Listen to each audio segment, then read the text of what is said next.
Let's look at what the ACSM position stand, updated just this last couple of weeks, says about strength. Strength is broadly defined as the maximum someone can lift once. That's your 1 rep max. Usually it's something we don't train in the gym. It's definitely not something we usually train at home, but it is the intervention that's used when studying strength to see if an intervention has helped versus another intervention or no intervention at all. Now, when the ACSM have looked at these 137 meta-analyses that have synthesized thousands of other papers, what they've discovered about strength will challenge a lot of gym bro science and a lot of ways strength is programmed traditionally. Now, they did look at strength training versus no strength training, and big surprise, almost anything works.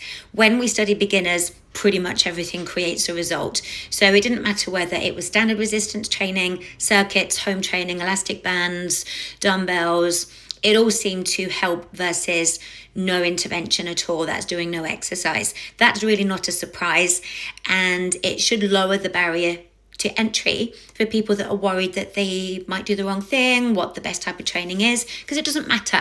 You just need to do something.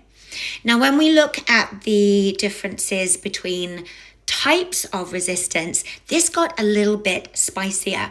And actually, if you read the literature on strength, this won't be a surprise to you. You probably already brought it into your practice.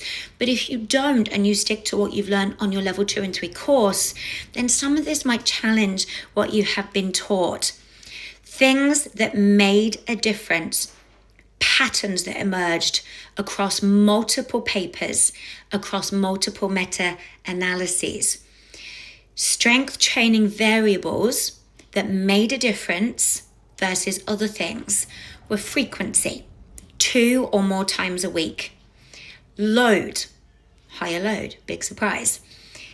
Eccentric flywheel training, a little bit random that one for me, but that seemed to outperform other types of strength training meaningfully. Range of motion. Now this really excites me because so much traditional resistance training is not necessarily done through full range of motion, and it very rarely trains a joint at full range, which lends real power to modalities that train the joint through full range of motion and at end range of motion. Equipment like the Viper, like TRX, like CMT, some of these modalities that look a bit quirky, but actually have incredible value for making somebody really robust through that full range. Volume was more important than other things, so that's more sets or more sets per body part, however you do that, whether that's one type of exercise or several different types of exercise, volume overall.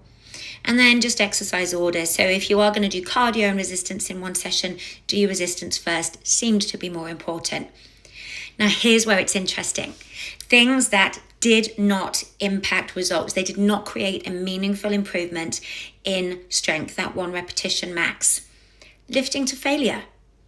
That should surprise some of you. Lifting to failure wasn't actually important.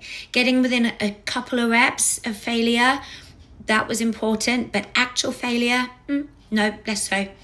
Machines, free weights, whatever it was, the actual equipment didn't matter as long as getting within a couple of reps of failure happened. That's great because it means we can use the equipment that is meaningful to our clients. In other words, do what you enjoy. Lift with what you enjoy lifting. Unstable surfaces did not improve strength. Doesn't switch on any more proprioceptors or muscle firing. It's just a wobbly surface. Might have other uses, but certainly wasn't useful with strength.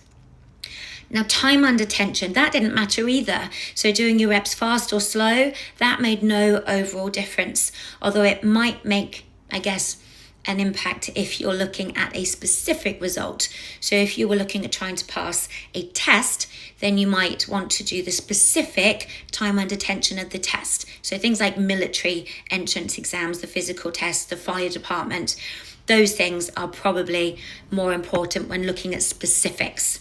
Time of day, absolutely no difference. If you like training in the morning, do it. If you prefer the evening, do it. Will not affect the overall outcome of strength. Interset rest. And this might be surprising as well, because a lot of the strength training programs will prescribe a specific amount of rest. German body composition training would prescribe a specific amount of rest. Didn't seem to actually make a difference. So rest for as long as you need, carry back on. Contraction type, eccentrics or concentrics, or playing around with that, again, wasn't really meaningful.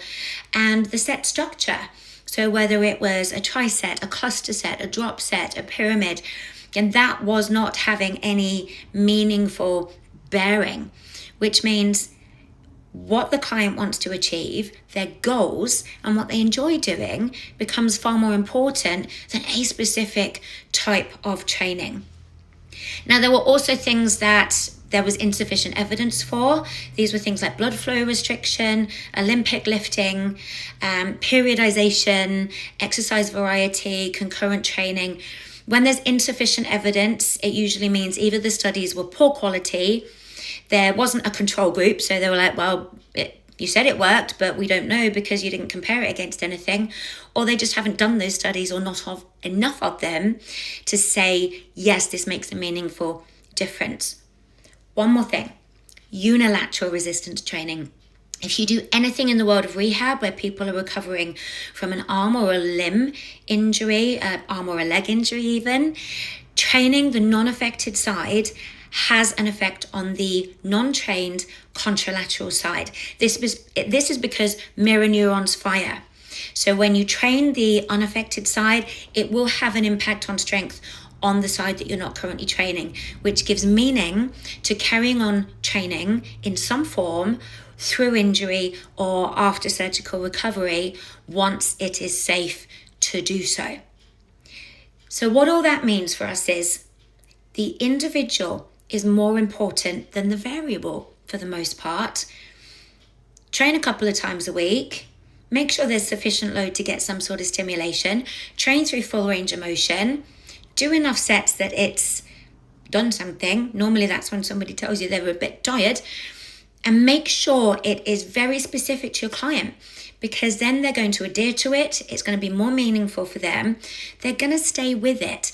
And that's ultimately what we want, because people get results when they do things more often. So I hope that's helpful on the ACSM position stance on strength.